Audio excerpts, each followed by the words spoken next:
চারটা স্বপ্ন দেখা সফলতার লক্ষণ। আমরা হরহামেশাই স্বপ্ন দেখে থাকি, প্রতি রাত্রেই আমরা কিছু না কিছু স্বপ্ন দেখে থাকি। তো কিছু স্বপ্ন রয়েছে সেগুলো ভালো সাইন বা ভালো স্বপ্ন, আবার কিছু স্বপ্ন রয়েছে যার কোনো অর্থ নেই, একেবারে মিনিংলেস। আবার কিছু স্বপ্ন শয়তানের পক্ষ থেকে আসে। স্বপ্ন মূলত তিন ধরনের হয়ে থাকে। একটা হলো সত্য স্বপ্ন, আল্লাহ তাআলার পক্ষ থেকে আসে। আরেকটা স্বপ্ন যেটা মানুষ সারাদিন চিন্তা করে, সেটাই মানুষ রাতের বেলায় দেখে। আরেকটা স্বপ্ন যেটা দুঃস্বপ্ন, শয়তানের পক্ষ থেকে দেখে। তো এই চারটা স্বপ্ন যদি আপনি দেখেন তাহলে আপনি বুঝবেন এই চারটা স্বপ্ন হলো সফলতার লক্ষণ। কোন চারটা স্বপ্ন?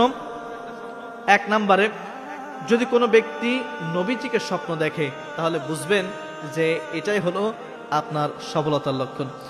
কারণ নবী করিম সাল্লাল্লাহু আলাইহি ওয়াসাল্লাম বলেছেন, আমার সূরাত শয়তান কখনো নকল করতে পারে না। দুনিয়ার সমস্ত মানুষের সূরাত শয়তান নকল করলেও আমার মুখের যে অবয়ব রয়েছে, যে চেহারা রয়েছে, এই চেহারা শয়তান কোনোদিন এটার রূপ ধারণ করতে পারে না। এজন্যই যদি তোমরা কখনো আমার স্বপ্ন দেখো, যদি আমার স্বপ্নে আমার চেহারা দেখো, তাহলে তোমরা বুঝবা যে তোমরা সরাসরি আমাকে দেখেছো।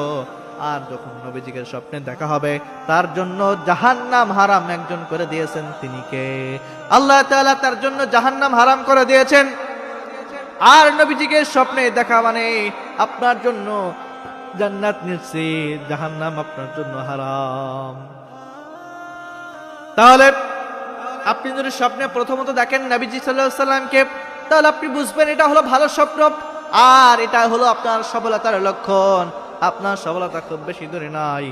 দুই নম্বরে, আপনি যদি স্বপ্নের ভিতরে দেখেন কন্যা সন্তান হয়েছে আপনার, আপনি যদি আপনার কন্যা সন্তান হয়েছে এটা দেখেন, বা যে কারো কারো কন্যা সন্তান হয়েছে এটা যদি আপনি স্বপ্নে দেখেন, তাহলে আপনি বুঝবেন এটা হলো আপনার সফলতার লক্ষণ। কারণ আল্লাহ তাআলা বান্দার উপরে যখন খুশি হয় তখন ওই বান্দাকে কন্যা সন্তান দান করেন। তাহলে চিন্তা করেন, যখন স্বপ্নের ভিতরে আপনি এই বিষয়টা দেখবেন, আপনি বুঝবেন এটা হলো আপনার জন্য সফলতার একটা মাপকাঠি। তিন নম্বরে, আপনি যদি স্বপ্নের ভিতরে দেখেন যে আপনি কাবা ঘর তাওয়াফ করতেছেন, এটা হলো আপনার সফলতার লক্ষণ। কাবা ঘর তাওয়াফ করা, অনেক মানুষ রয়েছে এই স্বপ্নগুলো হরহামেশাই দেখে। আপনি যখন দেখবেন যে আপনি কাবা ঘর তাওয়াফ করছেন, আপনি বুঝে নেবেন আপনার সফলতা আর খুব বেশি দূরে নয়, সফলতা আপনার খুব কাছাকাছি চলে এসেছে।